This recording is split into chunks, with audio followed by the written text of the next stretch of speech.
When H.G. Wells, for example, did a radio program called War of the Worlds, he meant it to be entertainment. And he said at the beginning of his presentation that it was a fiction story for entertainment only. But when people tuned in part way into the program all over America back many years ago, maybe the 30s or 40s, I don't know. You can find out War of the World, H.G. Wells, if you have the time, but I don't recommend you go there yet, unless you've got loads of time.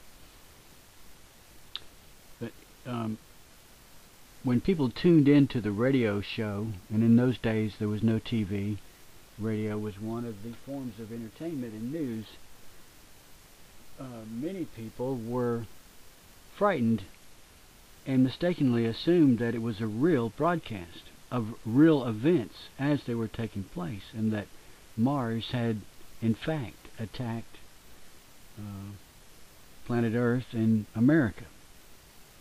It set off a panic, or so it is said. You know, I don't know how real this panic was, but that is the story perpetuated, that many Americans panicked because maybe it was broadcast in America. Okay, back to the topic of entertainment and fiction. There is a well-known radio program played at night, probably on AM stations, or at least it started that way. Art Bell, Coast to Coast, George Noory, talking about every bizarre thing you can imagine. Bizarre topics that are not really related, except that they are all bizarre. And many people come on that program to be interviewed. A wide range of people talking about everything from faces seen on rocks on Mars, to ghost stories, to being abducted by aliens. Just whatever is strange is on that show, Coast to Coast with Art Bell, which is now partly hosted by George Noory. If you Google Coast to Coast, you'd find it instantly. I don't recommend you spend too much time there. I'm simply mentioning it in passing. In light of the fact that there does exist this confusing hodgepodge of entertainment for the sake of fiction, which is not always clearly identified as such, and does succeed in confusing many people, and sincere people who are curious can spend hours and days and years down a vain pursuit of some truth they hope they'll find by exploring these topics that lead nowhere. They're false leads. If you're actually searching for the truth, they're false leads, and if you're lucky, you emerge from this dark tunnel and realize you've just wasted a lot of time. I didn't proceed very far down the tunnel, being a skeptic, of course. But there are several topics that were presented. When I first heard Art Bell, I wondered what was this all about. It seemed like they were, at that time, they talked about Y2K. So it must have been 1999 or so when I first tuned in. And I did listen to several programs, and until I had to admit that this is one hoaxer after another, and the host does not rebuke or expose these hoaxers, but actually facilitates the perpetuation and perpetration of these hoaxes, which are actually fiction for the sake of entertainment. So books could be sold, CDs could be bought, all presented as entertainment, but mistakenly purchased by the gullible as perhaps a lead toward the truth. Okay, now another topic with that in mind.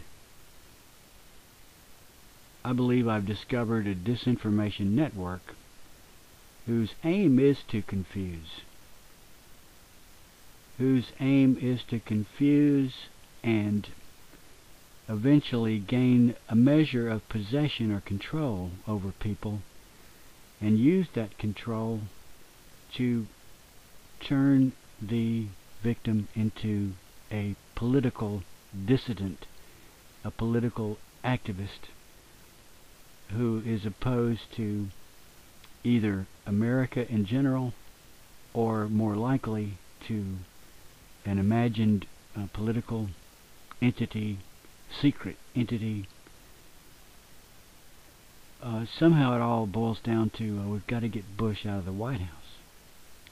When you distill it all down, the message is impeach Bush and Cheney because they're evil. Of course, somebody like me, looking from my lofty position, getting an overview of everything, sees the hoax, sees the conspiracy, sees the mind games, sees the psychological warfare, doesn't know clearly who's doing it or why, but I have for over a year been convinced that there is a network, an active network of disinformation perpetuators. I've been in contact with many of them on YouTube, and I have the evidence too, of course, and I have some of this evidence on my website. My website is actually contains very many pages, and you may not know it when you pop in on the first page. You may not know that a couple of those links, which are not really obvious, lead further into the website. And I don't mean to snare people and to consume a lot of their time, so I give a brief presentation, and that's it. But if anybody chooses to delve deeply into it, they can see what I call raw data, just hints and clues of things that lead to who knows where, except to the suspicion that there does exist an active network of people, perhaps a loose network.